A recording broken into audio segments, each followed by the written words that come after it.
second keynote speaker, and I'm very happy to introduce Catarina Gabrielsson, who's Professor of Architecture here at the School of Architecture, and Catarina has been working interdisciplinary and cross-disciplinary for years. Mixing urban design, economics, and other fields with the field of architecture and spatial distribution. And in your PhD thesis, you were also crossing the discipline over into art. So we are very glad to have you here, and please take the stage.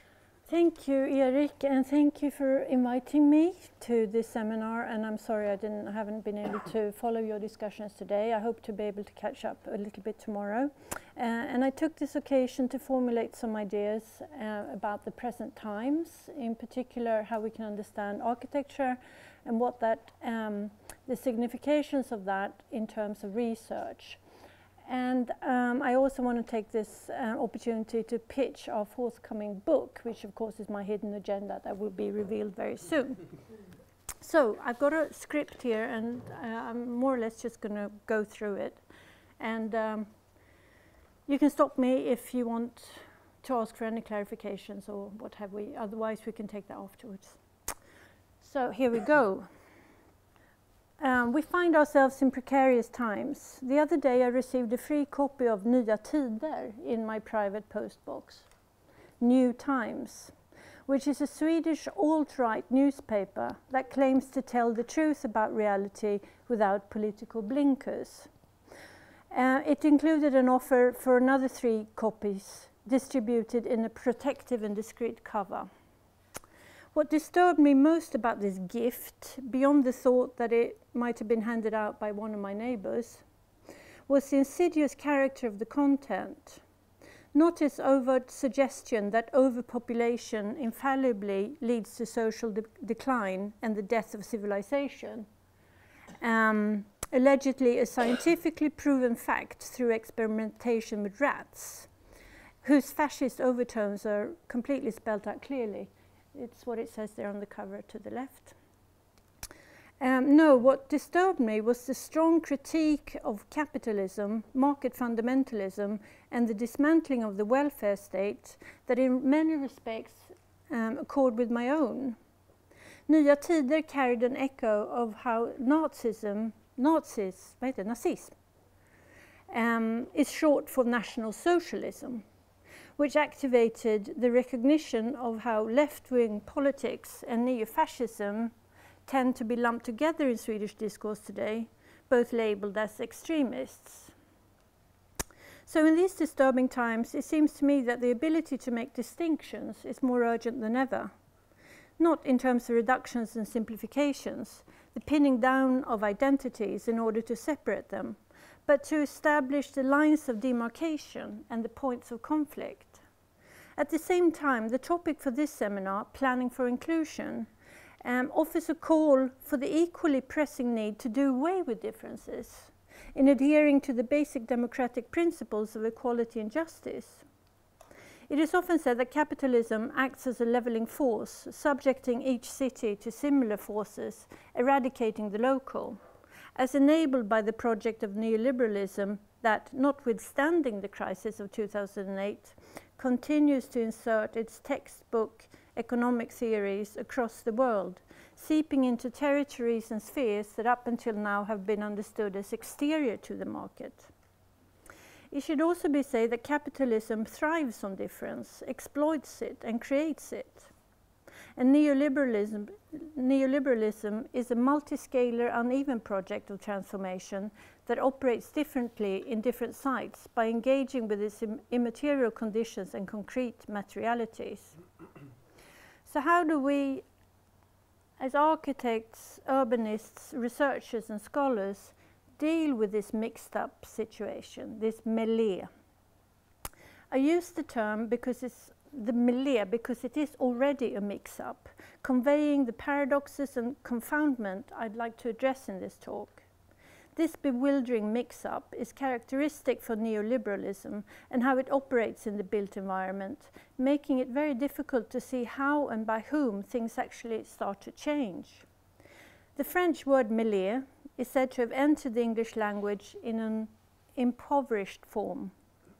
It's generally taken to mean a scuffle, a confused fight, a disorganized hand-to-hand combat in battles fought at abnormally close range with little central control once it starts.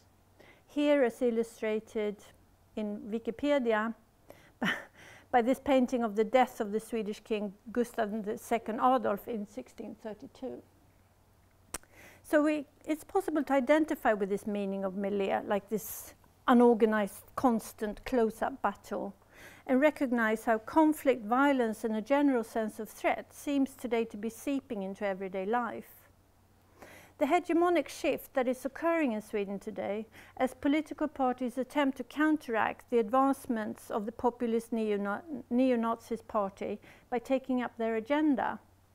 The neo-Nazis party is, by today's headlines, almost the biggest party in Sweden, very close to the Social Democratic Party. So it's today's news, in fact. In combination with the climatic anxieties add to this milieu. The sense of being complicit, knowingly or not, is further conveyed by the Swedish documentary film Push by Fredrik Gertten, that some of you might have already seen, or not. But that centers on how global property companies such as Blackpool invest in houses as secure assets, where profit is generated by renovating, repackaging, and raising rents that goes far beyond the quasi-organic notion of urban gentrification as a somehow natural process of transformation. The outcome is that of evictions at a massive scale, of cities becoming uninhabitable, of urbicide. So although the film ends on a rather happy note, reporting how cities like New York, Barcelona, and Berlin come together and develop common strategies to, for instance, repurchase public housing or put a limit to tax haven letterbox companies that by architectural means create objects of investment never intended for inhabitation. What remains uncannily disturbing with this film is that some of the most aggressive actors on this global property arena are in fact pension funds. In other words, it is our money and our future incomes that constitute a viable force in the negation of human rights and the destruction of human habitat. In French, however, mêlée means fight, but also mingling, including that of a sexual kind. Thus it can be taken as a term for an essential form of human coexistence, a non-identitarian ideal marked by hybridity and heterogeneity. For the French philosopher Jean-Luc Nancy, in a book from 1996, it operates as a concept for rethinking communality in ways that are not grounded on the individual subject or subjectivity. Nancy's concept of being with attempts to bypass the I, while not referring to a preformed group identity either. Mêlée is not something that is, he says, it's something that happens and takes place through displacements, chances, migrations, meetings and encounters, contacts and contracts. Mêlée thereby becomes an operative concept in Nancy's philosophies on coexistence based on mutual abandonment and exposure to one another, that of being singular together. I don't know if you recognize this idea of being singular together, but it used to be in vogue for maybe 20 years ago. Here, this is my illustration of being singular together. A recent project that seems to draw on this conception is the auto-fictional trilogy by the Canadian author Rachel Cusk. These books came out last few years, where the I, the main protagonist of the story, is central but yet remains completely unfocused and out of view. In a narrative reduced to the account of others, stories generated by her presence through their encounter. So if we indeed find ourselves in a milieu, certainly in the first sense, and struggling to encompass the second sense, it brings up the challenges of making those distinctions that to my mind seem urgent in view of combating the general crises that societies today are facing. Addressing sustainability, or rather adopting an ecological point of view, is to a large extent a matter of understanding complexity, reciprocal relationships and non-linear connections, doing away with the I to center on the being with humans and non-humans, and the sometimes predictable, but more often not, outcomes of such relations. To this end, the dismantling of borders and transgressing of categories has become standard practice in academia. Post-humanism, trans, inter and cross-disciplinary research are advocated and practiced for all the necessary and useful reasons. Obviously, the separation and distinctions between different areas of knowledge and fields of expertise must be seen as part of the long process of the specialization of labor, and thus firmly anchored in the formulas of knowledge and power that need to be uprooted today. The outcome of the disciplination of thought that also forges professional skills and attitudes. This means to say that as critical scholars and practitioners of architecture, we must on the one hand refuse limitations and delimitations that, in the words of Félix Guattari, function as blinkers, preventing us from taking on board the full implications of complexity. On the other hand, it is imperative to find ways of making new distinctions, creating differences, with the necessary clarity to resist and confront the alternative facts and the one-formula statements, deregulate, incarcerate, evict, that currently fill public discourse and social media as propagated by algorithms. So what I'm attempting to capture here is actually just a retake on the old problem of criticality, the question of how and from where it's possible to mount a critique. By now, when capitalism has reached a level of social institutionalization comparable to that of feudalism, according to the American philosopher Nancy Fraser, most of us realize that critique must be of a different kind, voiced from the midst of things, emerging from within the paradoxes we embody in our own lives. For Félix Guattari, this criticality amounts to what he calls the ethico-political articulations at the points where trajectories cross between the three ecological registers of the environment, society and subjectivity, the human mind. Confronted with the neoliberal market set up as a thinking machine, allegedly superseding and displacing human rationality, it seems that we cannot resort to the battle lines of the past. Rather, as Isabelle Stenberg argues, it becomes a matter of learning from now on, with an acute attention to detail as to the different components and their relations in this milieu. So, I'd like to think that our book, this book, contributes to such an endeavor, which it's edited by Helena Mattsson, who is my colleague here at the school, Kenny Coopers and myself. And we also have one of the authors present, Janina Gossai.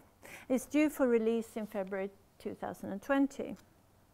The outset for the book has not been to rewrite or sort of offer a new conception of neoliberalism, a term that in itself is notoriously slippery, but to explore how architecture participates in the massive ideological shift that emerges in the mid-70s, starts getting implemented in the 80s and comes to fruition in the 90s. How does architecture as a concrete material and symbolic practice participate in this change? And what are we able to detect that perhaps otherwise would escape notice by using architecture as a conceptual lens?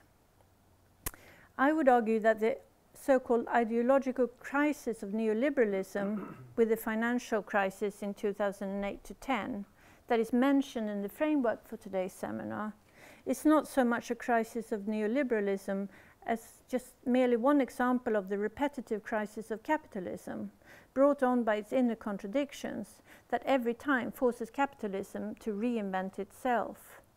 So long as it continues to reign unbridled as aided by neoliberal politics and policies, the system itself hasn't changed. With this collection of essays, we hope to show, however, the differences and similarities in how architecture becomes complicit in these neoliberal restructuring projects across the world by following closely activities on the ground. And I will sort of briefly summarize 3 different chapters to give you an idea about what this book hopefully is able to do. The first one is Anne Coquelcorn's chapter, Palace on Mortgage, the collapse of a social housing monument in France. And in her close study of this, the colossally inflated project Abraxas in the Parisian new town of Marne-la-Vallée, Anne Coquelcorn traces the material and symbolic transformations of the housing estate following the shift in French housing policies in the 70s, from state-led planning to neoliberal market adjustments. The socio-political background to the spectacular downfall of this project unveils the complex imbrication of neoliberal restructuring processes and the demise of the welfare state, she writes. Planned and realized by the office of Ricardo Bofill, Taller de Arquitectura between 1978 and 1983, Abraxas was built as a triumphant gesture, celebrating social diversity, mixing private property with social housing in a new and spectacular shape. A singular example of the aesthetic experimentation that was encouraged by public housing authorities at the time. The social fracture lines in Abraxas did not occur between owners and renters, she adds, but according to the various administrative procedures and lending instruments used to place residents in the building. Through a detailed study of the intentions behind and the actual effects of the new housing policies of France, Coquelcorn unravels how in less than 15 years Abraxas changed from a proud showcase project of the Parisian new towns to a site of social and urban problems. She analyzes this process from the right to housing to the duty to participate in the housing market, as aided by Foucault, who actually grounded his investigation of neoliberal governmentality on the social policies in France at the time. One of the points she makes is that the new individualized financial aids drew an absolute threshold between the rich and the poor, forcing everyone to participate in the economic game, but from radically different outsets. And it brings about an understanding of neoliberalism that is very different from what classical economic theories would call deregulations. In fact, it was the state that built the housing market and that secured demands. Coquelcorn goes on to explain how both housing subsidies and state-run real estate mortgages consolidated the ongoing processes of urban social and ethnic segregation that by the early 90s left the estate in what she calls ruins. The process had been accelerated by the debt crisis of the 80s, making the concept of the housing monument Abraxas collapse like a house of cards, as maintenance was withheld and the housing company went bankrupt. On the other hand, she writes, Abraxas also disintegrated from the outside through a rapidly changing living environment affected by both the debt crisis and the consequences of inner-city gentrification. In Coquelcorn's reading, the aesthetical and symbolical dimensions of architecture are interwoven with the social, political and economic conditions of its making. And she targets in particular the radical disjunction between different sets of representation. The disjunction between representations and social practice that evades sensorial experience, that can't be captured simply by looking at something, and which calls for the need to, like she does, carefully piecing together different kinds of material and sources by the use of multimodal methods in order to place a building in its landscape. And she writes, regarding the urban constellation of Abraxas today, the cause and effect chain between a national home ownership scheme, a dysfunctional elevator, and the exodus of the white middle-class residents becomes indecipherable and cannot be decoded by experience alone. Neither can one align the effort to build a performative housing monument and the process of neoliberal restructuring in one single narrative. So the second chapter I'd like to present quickly here is the essay on Evralil. I don't know how you pronounce it. It's not Euralil, it's Evralil. Evralil, by the French architect and critic Valéry Didelon. And his study of this project developed in the late 80s, that is situated on the outskirts of the declining industrial town of Lille in the north of France. Didelon similarly places architecture in a complex web of relations that not only serve to undermine simplified notions of neoliberalism, but also concerning the role of the architect as the author. He shows how the project emerged following political incentives. The so-called decentralization laws passed by the French Parliament in 82 and 83 that gave cities autonomy from the state with greater responsibility for planning, and the Single European Act from 1986, which liberalized the movement of people, goods and services within the borders of the European Union. Evralil can be seen as an enthusiastic response also to the calm down of the Berlin Wall in 1989, making way for and capitalizing on a thriving service economy across borders. Didelon highlights the role of the socialist mayor Pierre Mauroy, who together with his project manager consultant Jean-Paul Bayetto constructed what you can understand as the kind of board game for Rem Koolhaas, who was responsible for the master plan of the project. It could be argued that Evralil was in fact designed by them. Committed to inventing a new image for the city, abolishing its industrial past, Mauroy and Bayetto implemented a strategy of infrastructural provision tuned for attracting and accumulating capital in the new global economy. Pierre Mauroy, who was the mayor, had ensured that the Northern European high-speed rail network would pass through Lille. With this accomplished, he commissioned a study on a project to build a European business center near the future high-speed train station. So Rem Koolhaas was chosen in '88 after what was merely an oral presentation at a meeting that demonstrated his ability to deal with the city's prospects in the European market. Evralil was perhaps the first example of an urban development based on this sophisticated interweaving of public interests with private steering and financing. Combining a mixed program including office space, convention and exhibition facilities, a commercial center, and to a lesser extent collective housing, the aim was to achieve a chunk of city that looked to the future, allowing Lille to take advantage of the redistribution of powers at different political levels. Municipal, metropolitan, regional, national and European. The concentration and hybridization of functions was supposed to trigger an intensity of uses, a culture of congestion that Koolhaas had described in his book Delirious New York. The master plan was delivered after only 18 months and the operational phase started immediately. Didelon writes that the goal was to secure the completion of Evralil by developing a brand and a new image and imageability that was able to continually attract new investors from around the world. This new identity was not based on the kind of authentic historic city center, but precisely on this kind of truly generic artificiality, which paradoxically distinguished Lille from other European cities. Koolhaas took an ambiguous approach to his position as the designer, and he alternatively seemed to resist, reform or support the political and economic forces shaping the city, rejecting the usual analogies between the architect planner and that of the doctor or conductor, two characters of good intentions.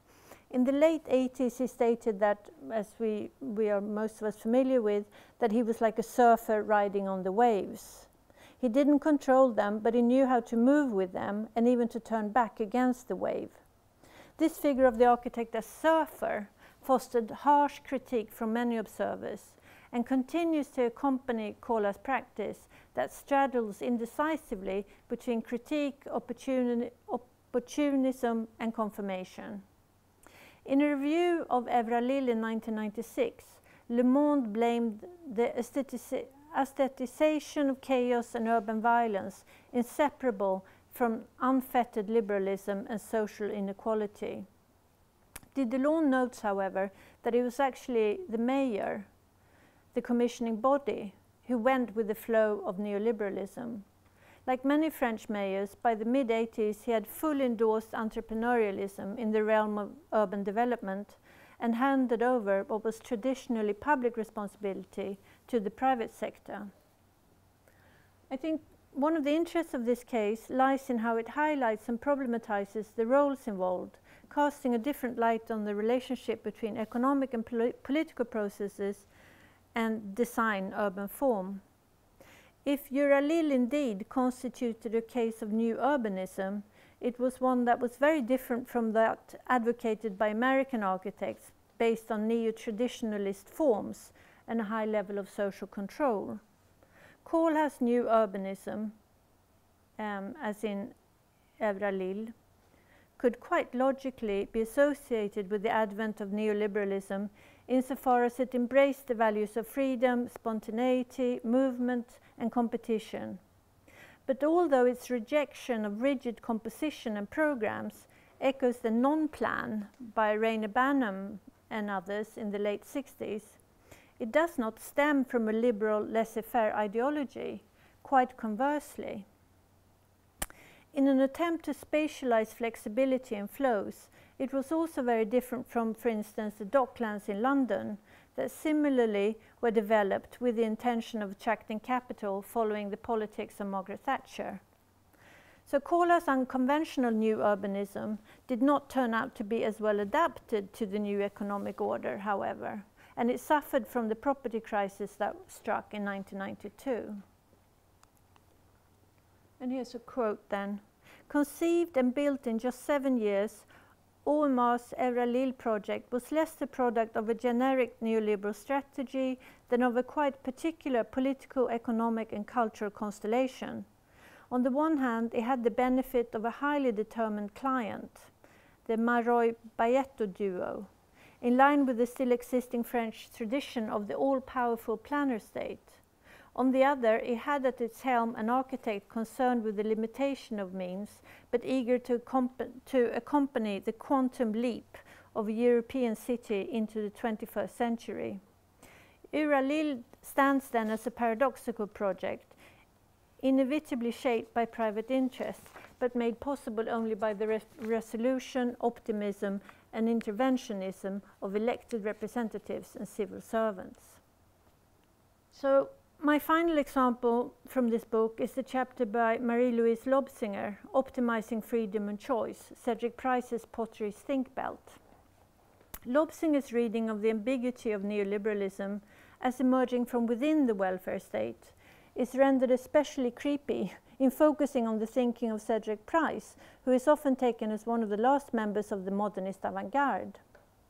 In Lobsinger's reading of Price's engagement with public planning policies in the UK, the emphasis on efficiency, freedom and choice shows how a late modern interest in technology, immateriality and non-hierarchical relations enter into a seamless connection with what we in retrospect would typically identify as neoliberal. Lobsinger states that the evolution of Price's thinking about the role of architecture, as seen in his writings, research and project proposals from the mid-60s, increasingly resemble the development of ideas underpinning economic policies from that time. They can neither be adequately labeled as either left or right, but neither are they neutral. What has been overlooked, she states, is a mode of conception, a method of analysis and decision-making that informed Price's approach to architecture, such as made manifest in the perhaps better-known project Fun Palace. It's a mode of conception that may loosely be construed as system design thinking or a system approach.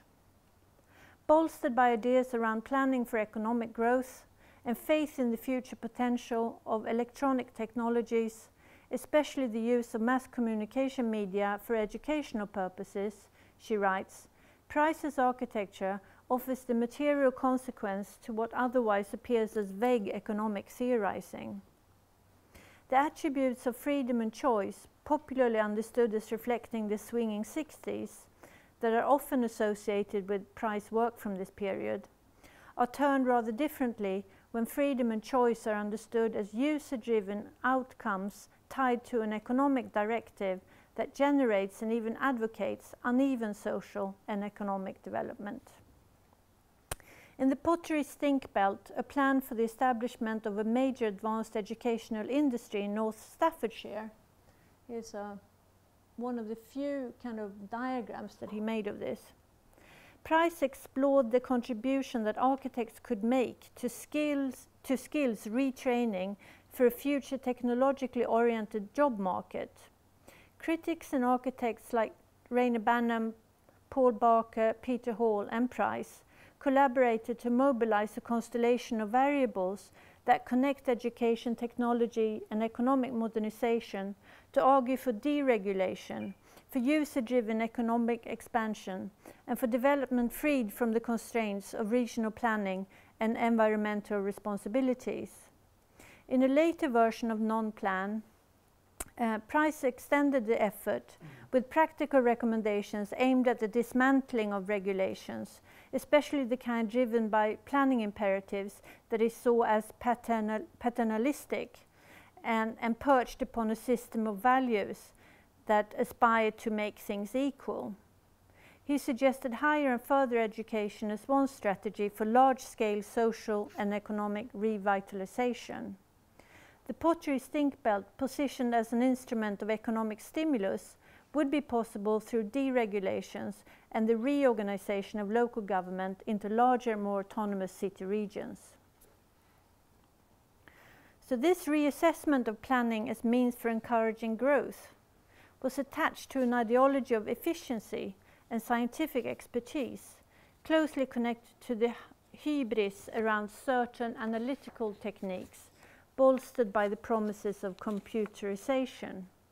Computing power would rapidly produce data and comparative statistics on, for example, productivity and income, and these outputs allowed for the modeling and assessment of alternative scenarios for the purpose of decision-making in advance of committing resources.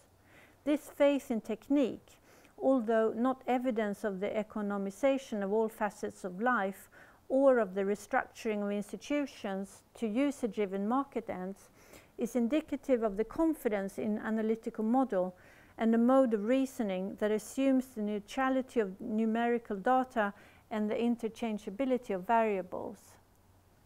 So what Lobsinger does here is to show how the importance attributed to new technologies of communication and transportation was paired with the advent of computerization, all seeming to carry radical new promise for politics as well as for planning.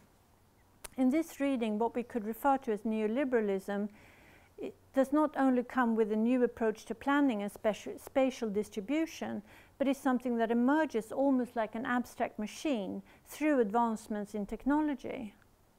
And in much the same way, the neoliberal conception of the market, as for instance in the writings of Hayek, has been seen to enter into the political imaginary precisely as such an abstract system, endowed with a higher intelligence and an ability to distribute resources more fairly and more correctly, superseding human thinking and human fallacies. So if this collection of essays hopefully prove useful to untangle the web of significations and concrete practices through which capitalism imposes itself on all levels of human life, it does so through a conscious broadening of the concept of architecture. Through the essays of this book, architecture is not taken merely as a manifestation or a response to public policies, shifting norms, new opportunities for investments, infrastructure and planning regulations and so on, but is actually participating in complex ways in the construction of what constitutes an ideological shift. A shift of sensibilities that is moved into action through architecture, rhetoric, representations and design. So, in summing up then, what do we do with, or how can we deal with this sort of melee mix-up as researchers.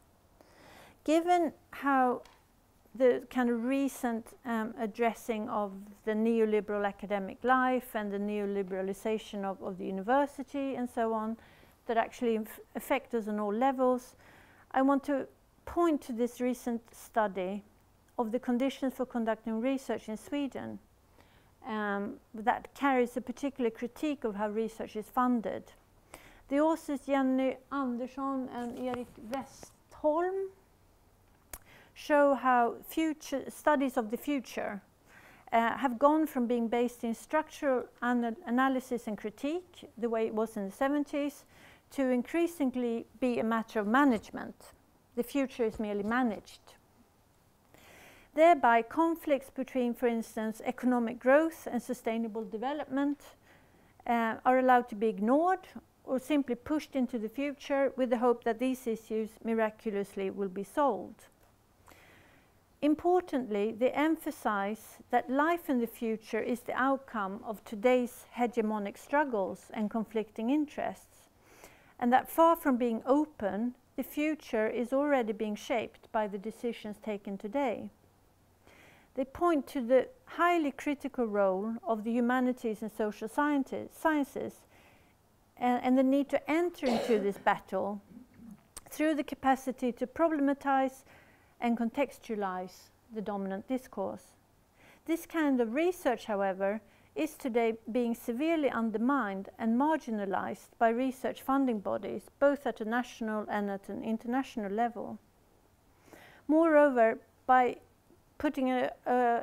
identifying innovation with collaboration, samverkan in Swedish, the demand is that researchers partake with and to a large extent are funded by external bodies, which means that academia is compelled to act in accordance with already set economic and political agendas other than their own, and have in fact very limited capacities to pursue their own interests. And this book offers two detailed studies that are completely horrific about two vast research projects in Sweden based on collaboration. One concerns the future of forests. That was supposedly very open, but that was funded by the Swedish forest industry and thereby only supporting the results that they were looking for. And the other one concerns the use of resources in the Arctic as the ices are beginning to melt, where the research results that were picked up and communicated was that Sweden would be better equipped to exploit the Arctic because we are a kind of a more democratic nation than other nations, or something like this. So in order to deal with this melee, I think again there is an urgent need to rethink, to kind of make distinctions and to rethink how research engages with practice and vice versa, and to sort of bring out these conflicts to the fore. It calls for the ability to make distinctions with an acute sense of self-reflexivity on the ethics involved. In a book, In Catastrophic Times, Resisting the Coming Barbarism from 2015, Isabelle Stenberg implores us to resist the hegemonic blindness inferred by the alliance of neoliberal politics, techno-capitalist progress, and business-oriented science, compelling us to faire attention, where faire means to make or to do, also encompassing the meaning of look out or be careful. Stenberg explains that it creates an obligation to imagine, to check, to envisage consequences that bring into play connections between what we are in the habit of keeping separate. Countering commonplace ideas about progress, truth, and economic growth, Stenberg shows how these are made manifest and attach themselves in the order words and refrains of everyday expressions. Learning the art of paying attention, she says, is to distance oneself from the common sense embedded in habitual phrases, departing from that which is defined as a priori worthy of attention, and to resist the temptation to separate what must be taken into account and what may be neglected. So in dealing with the conditions for architecture production and the outcomes of such productions, the experience of space and time and the speculation on such experiences, we are confronted with issues to do with architecture's complicity and responsibility in situations when the boundaries between economic and non-economic spheres are being transgressed. These flowing permutations compel us to stop and think, to find new ways of learning to pay attention, in view of a solid economic system that cannot stop to think, that cannot take responsibility, a system that is best thought of as a mode of functioning, a machine, which fabricates its own necessity, its own actors in every conjuncture, and destroys those who haven't been able to straddle up for the new opportunities. And that's a quote. In that respect, I think that the inherent uncertainties of architecture that lacks a similar thrust of absolute directionality comes forth as an element of hope. The multifaceted identity of architecture falls back on agency, on the human capacity to think, to evaluate, and to collaborate. In providing a lens to assess the forces and outcomes of capitalist expansion, but still possessing the tools for intervention, architecture remains a possibility. Thank you. That's it.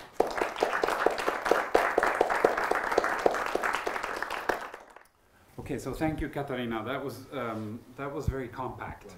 I think I have 4 or 5 different trajectories that I could go into, but I would like to open up before we go into the questions from the audience.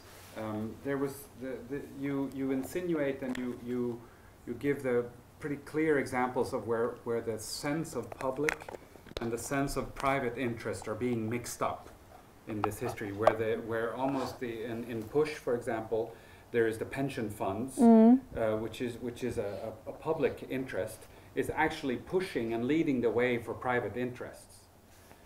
And then you also mentioned, I think, that in the there's also that type of tendency. How would you distinguish the roles of the public and the private in the sense of now defending or maintaining a non-melee situation?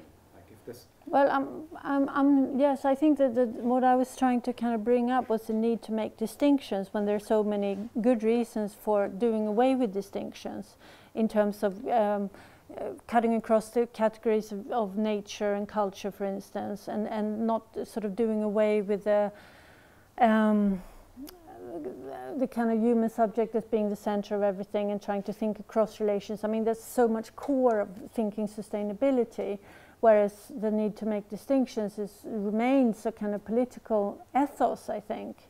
And as for the mixing between private and public bodies, I mean, that's the whole theme of neoliberalism. I mean, and in very many cases, what's shown, not least by the essays in this book, is actually, and this is not a new fact, but it's, it's implemented through the workings of the state, because a firm belief in that the market will sort things out much better than any political program could be doing. That's sort of one of the aspects that's at the core of this. So what I'm trying to point at is that we are all kind of, and this also links to the conception of critique, because critique somehow is based on the idea of distance, but there is no such distance today.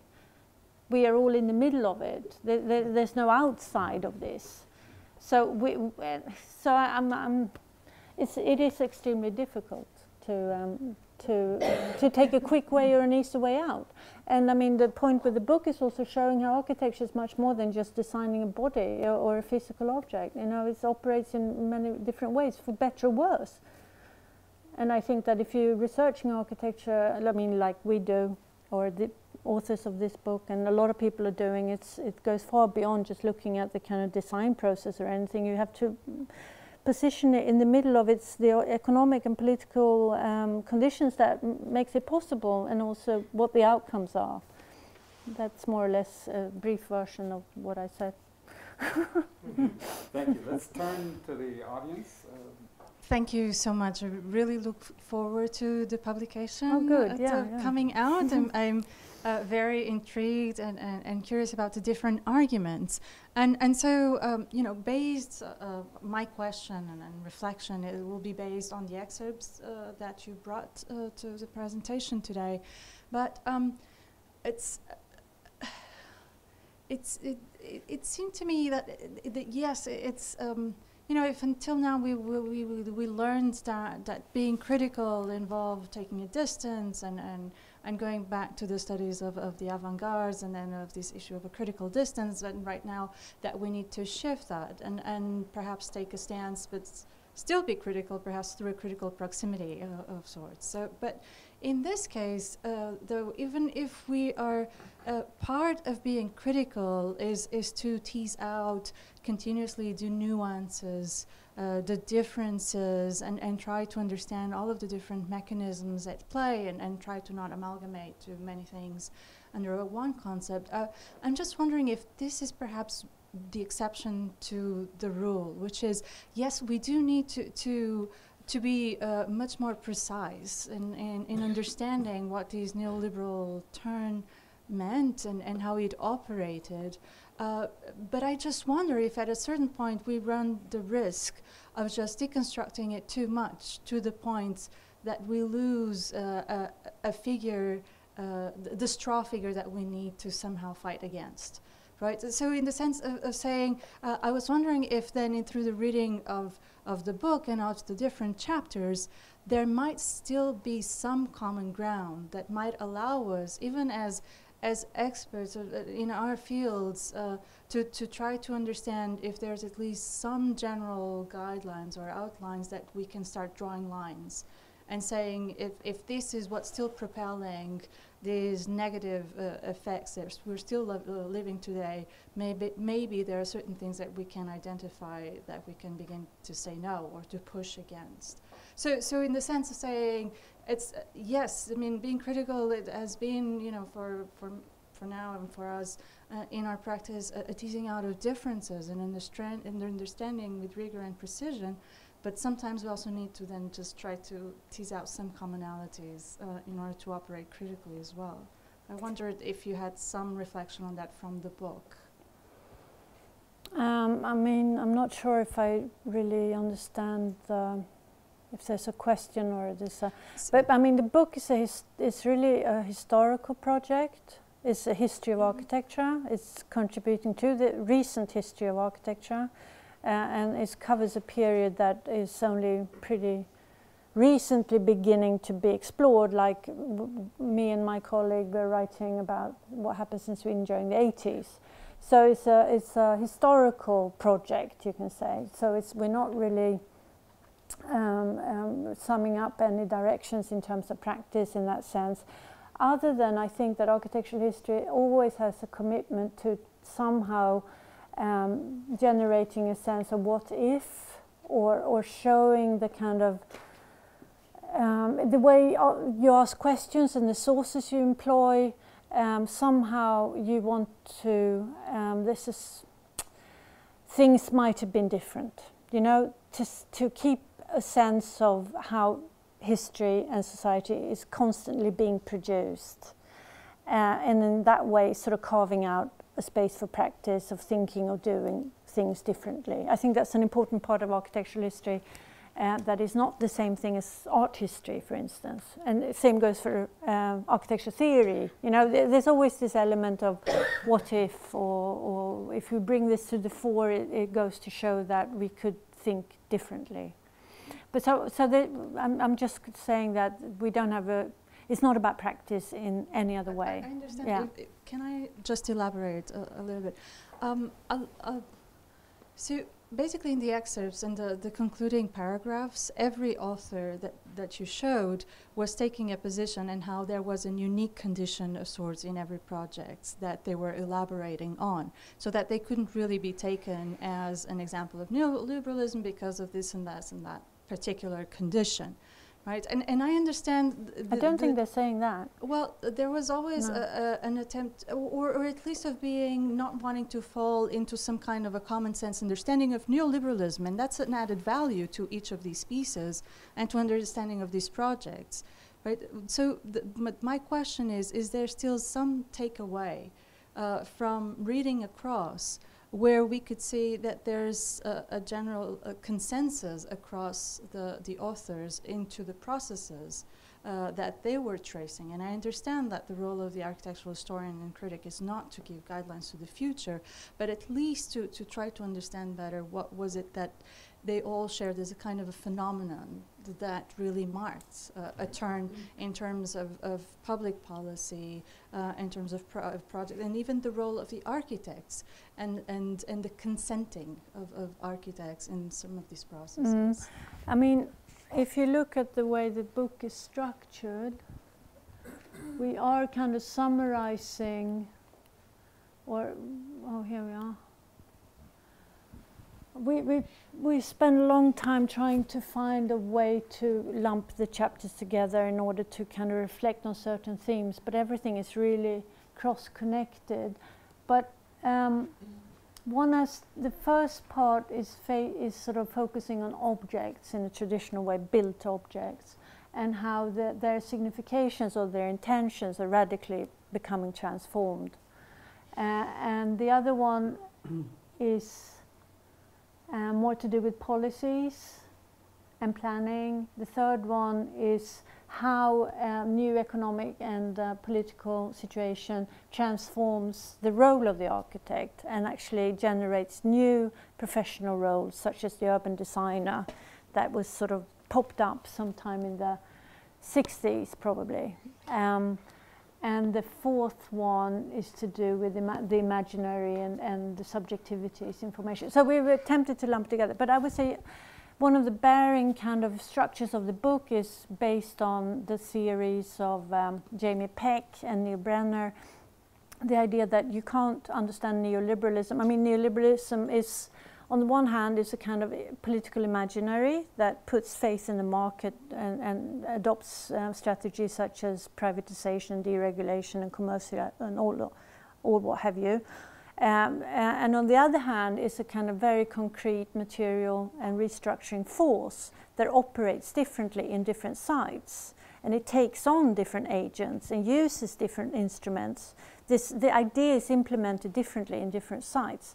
And by thinking neoliberalism in that way, actually existing neoliberalism on the ground, that doesn't replace but exists in parallel with a kind of more abstract idea based on economic theory, they make it possible to talk about it as one thing, but at the same time doing lots of different things on the ground.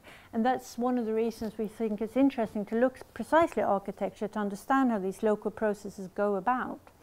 And if the authors I quoted here are saying that sort of refrain from calling it neoliberalism or claiming that it's unique, is precisely because we don't want to use kind of blanket formulas for it, but to try to push things and become as concrete as possible in terms of what the incentives are in this particular case. But it is incredibly complex, and it's a difficult concept to work with, and we're extremely tired of it.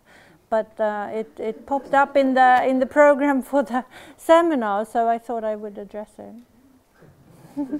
No, obviously, I'm not saying. I mean, we've worked on this for a long time, and yeah, it takes a long time. You addressed it. Okay, so there must be more questions.